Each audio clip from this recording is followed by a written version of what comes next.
I gotta say, Incontrol is such a chill dude. Like, I know he's like really goofy and like can sometimes be very loud and opinionated on talk shows and stuff, but the couple of times I've met him at events, I've really enjoyed just kind of saying a hey, what's up to him. Sure. I really like Incontrol. I think whenever he's on a cast, like I actually have a lot more reason to watch it. He's really fun. Yeah. I think it's really funny too though. Like, so if you it's hard to match his personality. So like I think Rifkin can match his personality, and I'll explain like what I mean in a second. I can't really, and we had a problem with our friend too, but like Incontrol can be so loud and opinionated and jokey that it can be a little intimidating because it's like it's Incontrol, right? Like everyone knows him, but he's actually just means to be like super chill and just like doesn't intend to be that overpowering type. I doubt it's going to be a factor when it comes to being a Archon partner with Huck though. Just throwing it out there. Yeah, Huck is, we talk about Incontrol being a bit like overpowering. Huck is also very feisty and fighty. Yes. I feel like if it came down to it, Incontrol's like, no, Huck, no. Let me condescendingly tell you why we should do X. Huck will just be like, no, shut the fuck up. You know what you're doing. Follow my directions. Like. Yes, exactly. I think that's the exact banter you would hear if you were in the Skype call right now. Yeah. All right. So, guys, we're hopping into another Archon mode match. This time it's best of 5. Not best of 3. I want to start off this cast though with a big thank you to Pris Morganti for the 18-month resub. Ooh. But spawning here in the bottom left corner of the map, bottom left control of the map, top 3 control with Incontrol. It's gonna be the pink Protoss, Incontrol, and Huck. That's why it's a perfect Archon name. Top 3 control. That should be their Archon team name. In the top right, as the Red Terran, it is Bunny and Chanman. So for those who don't know, by the way, you can actually have more than 2 people per team for Archon mode. You could have 3 people on an Archon mode team, and you just have to find like one more person to go with Incontrol and Huck. You could actually have top 3 control. Be perfect. Have top! Boom! Have them play no longer Terran but Protoss. There you go. Nailed it. Oh my god, it's so perfect. All right, but in all deadly seriousness here, Huck has struggled a little bit, not much, but a little bit. With his versus Terran, but he still proved to be really strong in even the games when he lost. So, I don't know, let's see, we're coming up to Chanman and Bunny. I kind of underdogged them before. I won't make the mistake of doing it again, but I do have some pretty good faith in Huck's strategies. It's just a big question whether him and Incontrol can pull them off. Incontrol, not too bad. I know he's kind of listed as the, like, quote-unquote retired pro in this situation, but he still streams a lot. He still plays Legacy a lot. Yeah, so even though we had high hopes for Hyun and Masan is retired, and he has been for a while. So that is still true that he would probably not have like the greatest skill, and he probably wouldn't be up to date in the meta and all that. And obviously they did in fact lose. But there's 2 teams that have still played even while being quote unquote retired, and of course having the pro gamer, and that's Incontrol and Huck, and Stefano and Violet, right? Is it the team? Yeah, so Violet, though, I was questioning really how out of practice he may or may not be. As it did feel like he did WCS and this kind of stopped once he got knocked out. And I hadn't heard a lot about his practice. We haven't seen him play, but interesting pylon block. Not anything too fruitful, I feel. As if this is designed to block an add-on, you just kind of you're tearing, you can just move. Yeah, you just kind of lift it. Now it'd be really cool. Like there are some, like think back on Heart of the Swarm, right, where you barely get 6 Marines to kill an Oracle, or 3 Marines to kill a Mothership Core. Like at any of those very specific numbers, it would be cool if that stopped just long enough. But that is some very specific timing that I don't even know if people know in Legacy of the Void. I mean, timings have sort of been figured out, but they're still not absolutely perfect. I'm guessing when the cast programmers get their hands on it, that's when it's going to get perfect. But that did seem kind of useless. Congratulations to Lexender, just won the StarCraft hat. So woo! More giveaways to come after these games are done. But we got the push coming out now. And I guess one thing worth noting, because maybe we do have some folks who haven't been watching any Legacy of the Void beta. They don't know about the trolls and the memes and whatnot. You actually overcharge pylons now instead of a Nexus. And that may have been their intention, hoping that they just left the pylon alone, so they could walk over and overcharge it. Although I think very likely what happened was someone is mad at someone for not canceling that pylon. Probably. Oh, a Cyclone. This is actually quite interesting. So we have been seeing this as a more and more common opener versus Protoss. It does cover a lot of areas. For instance, of course, it can attack air, so get to the mothership core. It can deal okay with Adept as long as it's behind a wall. And it is orbital shipyard, so you're guaranteed to be behind a wall. There's no reason not to have one. We actually, just real quick before we get too far away from this, we just saw a couple of very important things happen there. So first off, I guarantee that's Huck with the mothership core we came across like this. He's one of the only players that gets that aggressive with the mothership core constantly. But we saw two other big things go down with it. One, the mothership core recalling with only 50 energy. That's one of the big legacy of the Void changes to its abilities. Recall only costs 50 energy. Secondly, the Cyclone, as we can see, despite its many changes throughout the beta, finally has come live with the ability to naturally shoot up. It's got an upgrade called the Mag-Filled Accelerator, which makes it a little bit stronger, but the Cyclone can shoot up without any upgrades now. Yeah. So it still doesn't. It still doesn't. It's not as OP as it was in the very beginning of beta. If you guys were watching, you know, with the Muslim. I mean, that thing you made it right off the bat, and you're probably going to win.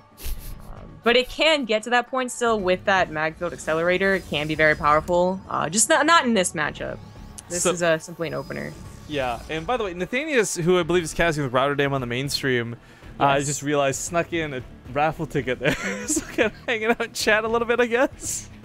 Well, they're playing like cinematics and like the brackage. Like, yeah, they got time. Oh, so they're like trying to actually make a show of it. We're just busy casting the games like chumps. 6 range pickup on the Warp Prism. Another really cool change with Legacy of the Void. Gets all the Stalkers out alive. Really impressive to see.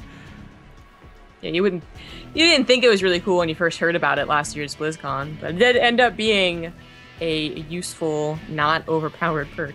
Oh man, but it does make pretty much every unit in the early game a blink unit, essentially. Mm-hmm.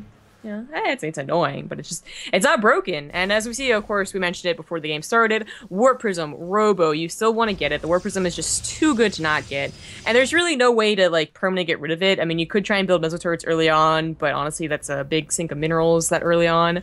And you could try and get a Viking, but obviously the Viking only helps so much. The Cyclone not only helped against those potential early Adepts or the earlier Warp Prism, but now is just going to be on Warp Prism duty, it looks like.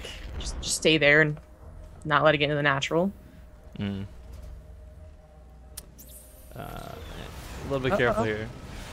That's gonna take a lot of damage. Hey, it's gonna die. No, it's faster than Vikings. You should know this.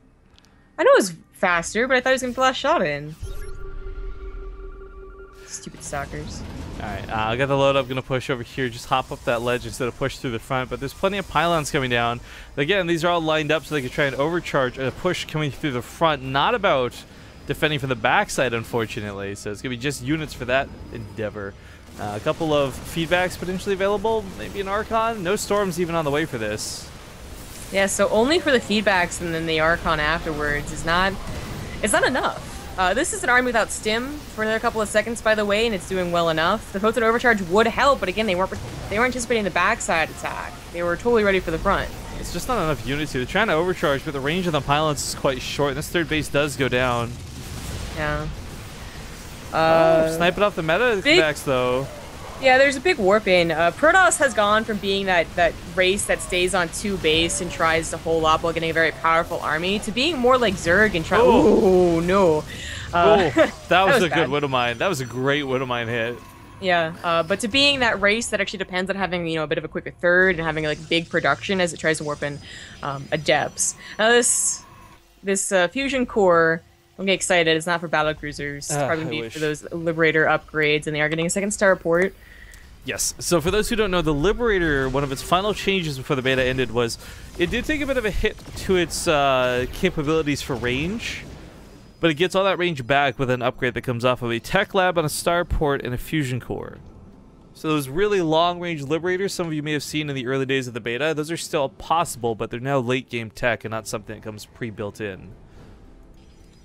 I just feel like, though, regardless of Liberators, there still might not be enough on the map to actually play this game out for Team Incontrol and Huck here.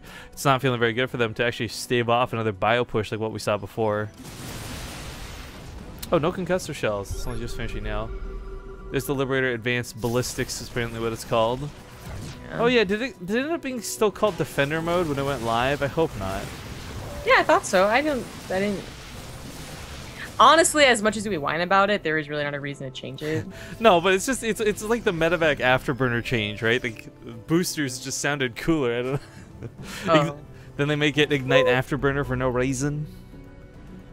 I don't know. I think that booster sounds very not scientific, you know? Like the Terran army is just getting really lazy with their name. You think about it, that's kind of exactly what it does. That's Terran in a nutshell, though, right? Terran are not these like no high elven lords of like proper the Terran army isn't, but the desk jockeys. As I'm reading the art book, and you have the Marine constantly complaining about the desk jockeys and putting in words that they don't understand, so they have to look up dictionaries. That makes total sense to give them complicated names like Ignite Afterburner. Wonderful snipe of that War Prism, by the way. But I also, do you know what the Liberator's attack is called?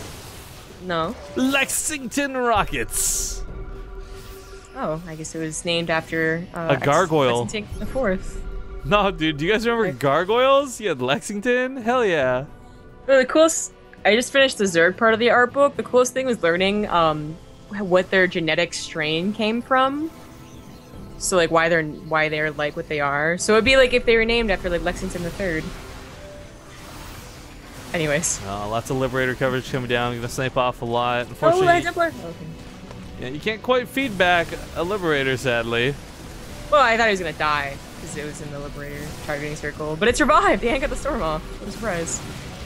Pick us off some of the reinforcements coming. Got to be careful not to dance inside that circle for too long. Also, is it just me or does the Liberator Blast seem more, I don't know, concentrated?